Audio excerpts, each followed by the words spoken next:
Assalamualaikum warahmatullahi wabarakatuh. Selamat pagi. Masih bersama Brebes Porang Kusno Raja di 27 meter di atas permukaan laut, yaitu dataran rendah yang cukup panas ya. Hari ini tanggal 29 Desember 2021, penghujung bulan Desember ya, dan saat ini curah hujan sudah mulai tinggi ya, jadi kalau sore mulai pukul 4 sudah langsung hujan, dan sampai malam, kadang sampai pagi. Untuk itu hari ini saya akan melanjutkan penyemprotan untuk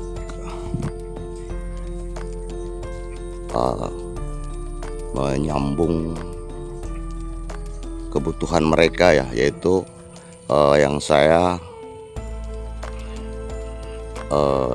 dominasi dengan yang fosfor dan kaliumnya ya, yang lebih banyak. Karena apa? Pertumbuhan di sini sudah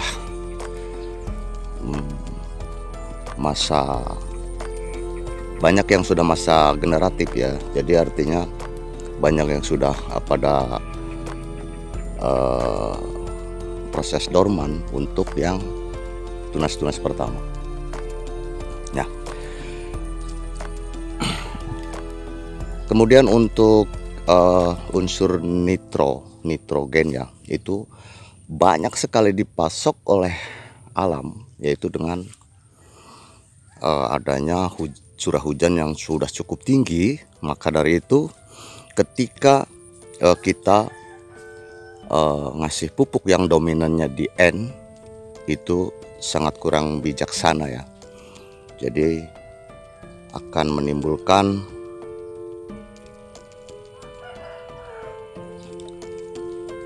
terlalu over nitrogen. Sementara untuk tumbuhan porang ini di sini alhamdulillah, untuk apa itu yang namanya jamur, yaitu aman ya, aman. Artinya bukan berarti memang tidak ada. Setiap lahan porang di mana saja ya, kalau kita mau jujur, itu pasti ada yang kena jamur ya, fusarium, dan juga yang kena uret ataupun ulat tanah yang menyerang akar dan umbi. Untuk itu agar kita terhindar dari hama-hama tersebut, yaitu jamur dan juga ulat penggerek batang ataupun penggerek umbi ya, yaitu kita harus jaga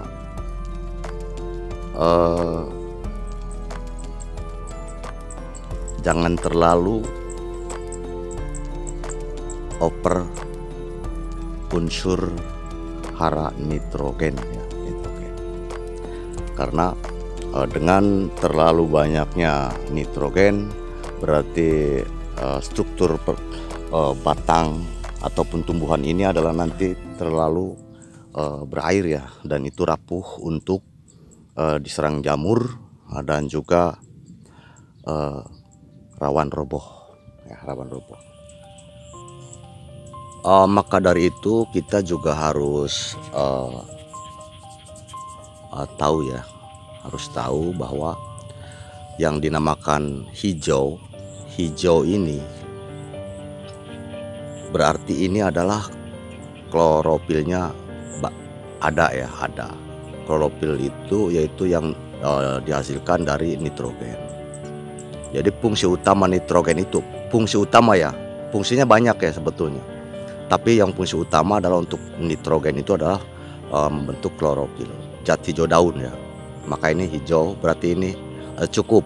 Nah, untuk apa? Untuk melakukan fotosintesis. Jadi enggak perlu hijau banget sampai kehitam-hitaman ataupun keungu-unguan, karena memang terlalu subur pun itu tidak baik. Tidak baik. Karena harus seimbang ya. Jadi nanti ketika ini dipasok nitrogen terus-menerus dalam kapasitas yang lebih tinggi, nanti ujung-ujungnya ini adalah terlalu subur. Memang subur, daun rimbun kalau pohon lain, kalau porang kan kalau daun segini aja ya. Tapi kalau pohon-pohon lain nanti kalau ini daunnya tambah banyak, subur, rimbun, hijau banget, terus rimbun. Akan tetapi untuk pembuahannya itu tidak baik. Jadi artinya tumbuhan tersebut hanya dipacu dengan pertumbuhan ya. Apalagi kalau nitrogennya NH4. NH4 itu adalah amonium ya.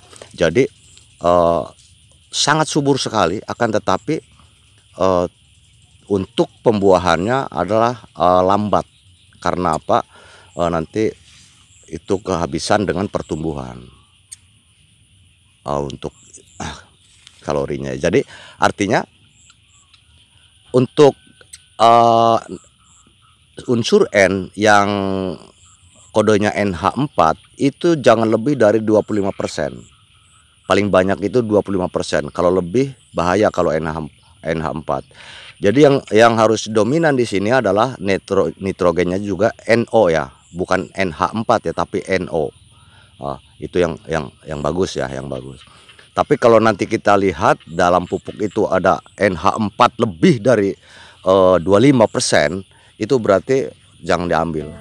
Itu tumbuhan nanti terlalu subur, dan untuk istilahnya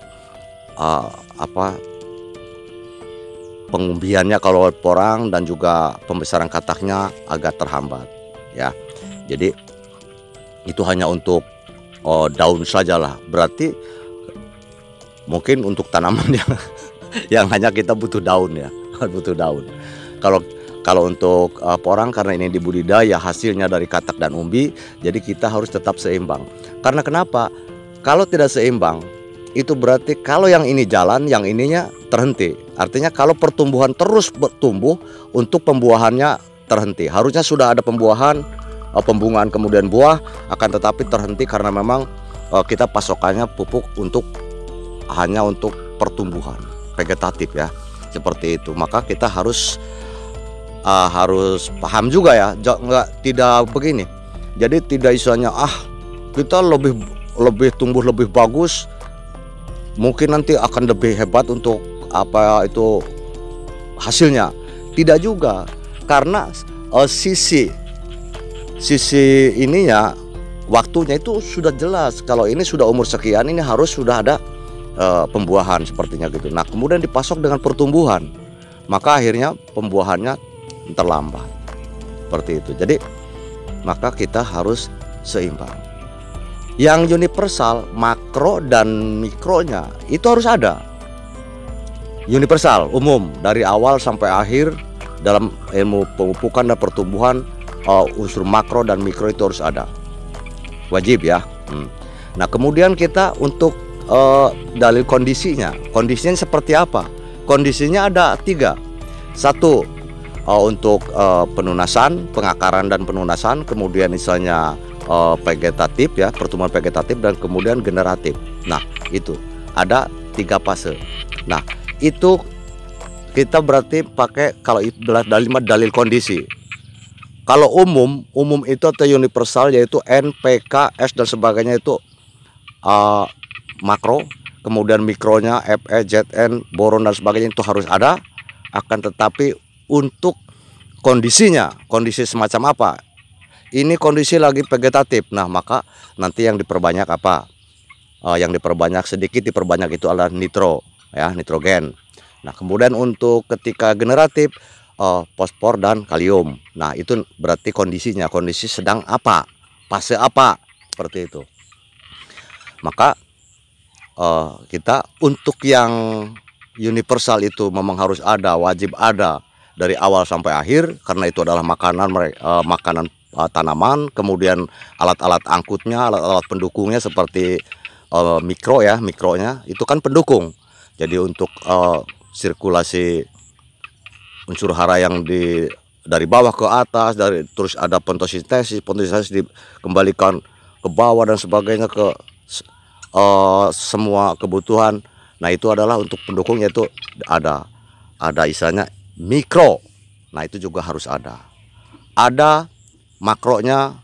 Untuk mendukung kelancarannya tidak ada mikronya, maka akhirnya kita pasok pupuk, akan tetapi hasilnya tidak maksimal, seperti itu.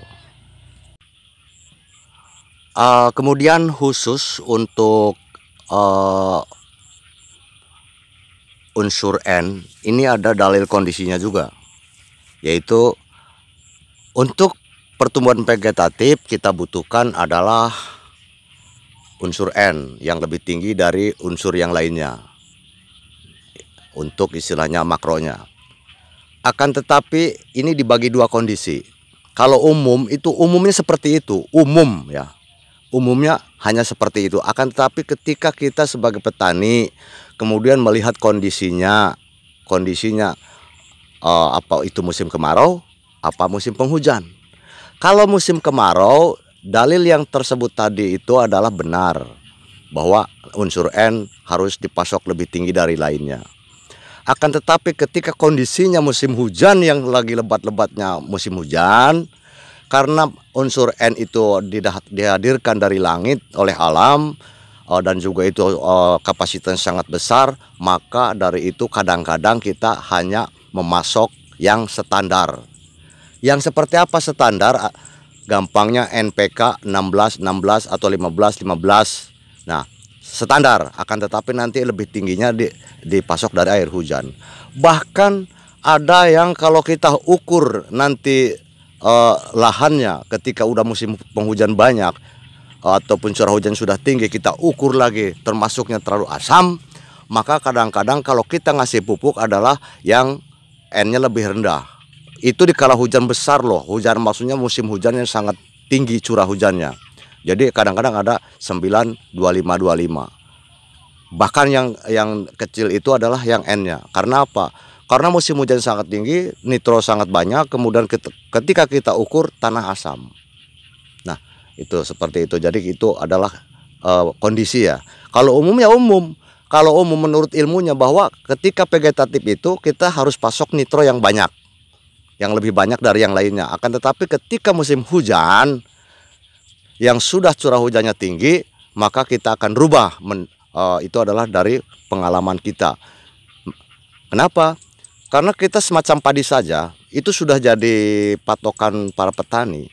Ketika musim hujan, itu dianjurkan tidak terlalu banyak urea. Karena urea itu adalah 36% apa 63 ya? 64 malah ya. Jadi adalah nitrogen. Nah, maka dari itu untuk musim hujan padi tidak boleh terlalu banyak N.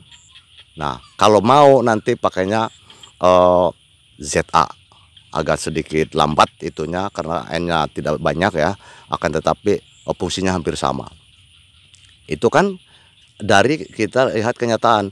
Ketika kita paksa sesuai dengan ketika istilahnya musim kemarau atau dari ilmu yang asli bahwa N harus lebih tinggi, di musim penghujan padinya pada roboh. Nah, terus kemudian banyak penjamuran di akar. Itu adalah kondisi ya. Jadi kita harus tahu kondisinya macam apa. Seperti itu. Jadi biar kita tidak salah ya, tidak salah kemudian kita nanti malah rugi dengan pembelian pupuk. Tapi hasilnya tidak maksimal ya. Pembelian pupuk mahal mending kalau memang hasilnya memang betul-betul maksimal ya gitu. Jadi kita jangan buang-buang uang. Ini katak sudah seperti ini. Tuh. Di sini berarti untuk tunas pertama, yang ini kedua, berarti sudah masuk generatif ya, sudah sedang proses pembuahan, artinya pembesaran katak dan juga pengisian umbi yang seperti macam ini. Karena di sini sudah lama ya, kita nanam Desember, berarti Desember itu bukan Desember, Agustus ya, Agustus, September, Oktober, November, Desember, berarti 4 bulan. Karena dulu ini pertengahan Agustus, berarti baru 3,5 bulan ya, 3,5 bulan sudah cukup lumayan di fase tunas pertama, berarti sudah banyak yang proses dorman. Makanya ada yang sempat sedang menguning itu memang wajar ya, wajar karena memang sedang ada proses dorman. Kecuali ketika menguning tapi dilihat kataknya tidak seimbang ya, tidak seimbang dengan batang, oh berarti ini kena jamur kan gitu. Jadi mudah-mudahan ulasan saya ini bisa dipahami. Dan kenapa saya berulang-ulang ya, karena memang kita melihat perkembangan ya, dan juga istilahnya nanti asumsinya. Nah ini kenapa kuning kan gitu kan?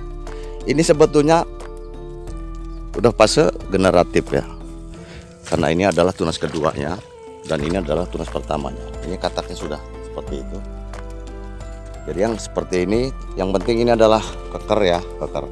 Ya tidak mungkin soalnya hijau terus, nggak mungkin, karena memang udah fasenya harus menguning ya, harus menguning. Jadi jangan, loh kok itu kuning gitu.